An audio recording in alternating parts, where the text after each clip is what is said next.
Bonjour à toutes. C'est un plaisir d'être ici, d'avoir l'honneur de parler devant vous. Donc, je m'appelle Ebedi, j'ai 32 ans. Je viens de Pérou et je travaille en tant que spécialiste en marketing et communication. Et aujourd'hui, je vais parler d'un célibat glorieux. Donc, tout d'abord, j'aimerais commencer avec une écriture qui se trouve en Psaume 73, 26. Et ça dit, « Seigneur, tant de fois j'échoue, mais quand j'ai confiance en toi, j'ai une présence forte et glorieuse qui me protège. Pour toujours, tu es tout ce dont j'ai besoin. » J'ai grandi dans une famille chrétienne où c'était normal d'aller à l'église tous les dimanches. C'était une habitude. Quand j'avais 11 ans, mes parents ont décidé de se séparer. Cet événement m'a beaucoup impacté car je ne pouvais pas croire à quel point ma famille pouvait être détruite si on était des bonnes personnes et on était chrétiens. Donc, ce moment, j'ai décidé de ne plus croire dans l'amour, de ne pas tomber amoureuse.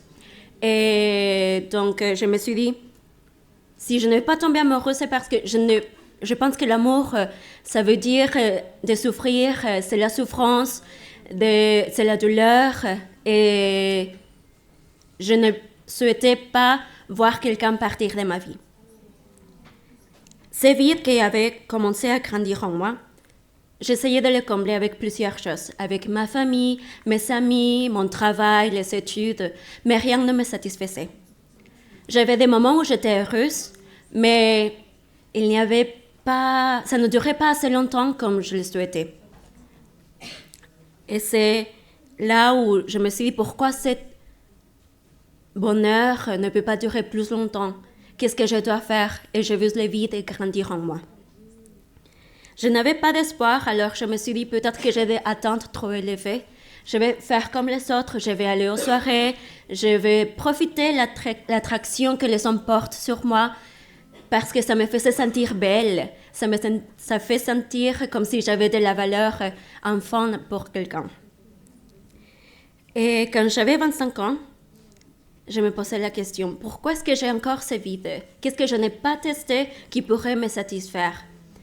Et la réponse que j'ai trouvée là, c'était de tomber amoureuse. Donc, j'ai rencontré un homme au Pérou. On avait une telle alchimie que j'ai jamais connue auparavant.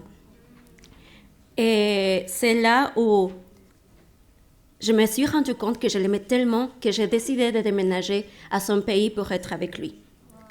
Et c'est comme ça que je suis arrivée en France. Donc, j'avais tellement hâte de voir ma vie avec lui, de commencer cette nouvelle histoire d'amour. Mais je n'avais pas calculé qu'en venant ici, j'ai complètement brisé ma vie, ma zone de confort. Parce que je ne parlais pas du tout français. Je n'avais ni ma famille, ni mes amis. Je n'avais pas un travail. Ma perception de moi-même a complètement baissé. Et notre relation avait des hauts et des bas. Mais les bas commençaient à durer plus longtemps. Et ça venait plus fréquent aussi. Notre relation a duré environ 4 ans et demi. Et pendant la dernière année, je me posais la question de est-ce que si c'était mieux de mettre fin à notre relation? Et je me suis posé plusieurs questions, comme pourquoi le bonheur ne peut pas rester en moi? En quoi je me suis trompée? Pourquoi ce vide, il continue à grandir? Donc, j'ai fait une prière à Dieu pour lui demander, Dieu, si c'est ta volonté, que ce soit toi qui mets dans le cœur de mon copain de mettre fin à la relation. Parce que moi, j'avais peur. Je ne voulais pas faire une erreur. Je ne voulais pas être égoïste et ne pas apprécier suffisamment mon ex. Et après ça, mon ex, après une dispute, m'a dit que c'était mieux de mettre fin à notre relation. Et là, j'ai vu la réponse à mes prières. Cependant, le voir partir m'a aussi rappelé d'une vieille blessure, l'abandon. J'ai vu mon père quitter notre maison. J'ai vu mon copain quitter notre appartement. Qui ne me quittera jamais? Et la Bible dit en Jean 10, 10, « Moi, je suis venu afin que les brebis aient la vie et qu'elle ait en abondance. » Je n'avais plus de distractions autour de moi. J'avais déjà tout testé et rien ne marchait. Donc, dans mon désespoir, je me suis dit, qu'est-ce que je dois faire? Et la réponse était, je devais chercher Dieu.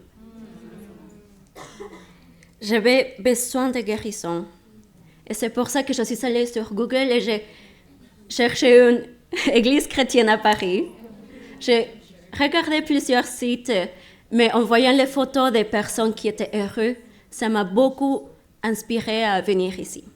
Donc, je suis venue un dimanche et j'ai commencé à faire des études bibliques. Et c'est à partir de là où j'ai vu ma vie changer. Je cherchais l'amour et Dieu m'a montré qu'il m'aime comme personne, qu'il ne va jamais me quitter. Je cherchais la stabilité et Dieu m'a donné un visa pour plusieurs années. J'ai cherché le succès et Dieu m'a donné un travail qui dépasse ce que j'avais demandé dans mes prières. Maintenant, je n'ai plus peur. J'ai hâte de voir ce qui vient dans ma vie. Je peux vivre pleinement parce que c'est Dieu qui me guide et je sais que ma vie est dans les meilleures mains possibles, celle de Dieu. Je n'ai plus peur de tomber amoureuse, au contraire, maintenant j'ai hâte de rencontrer un homme qui va aimer Dieu, qui va être respectueux, fidèle et tout.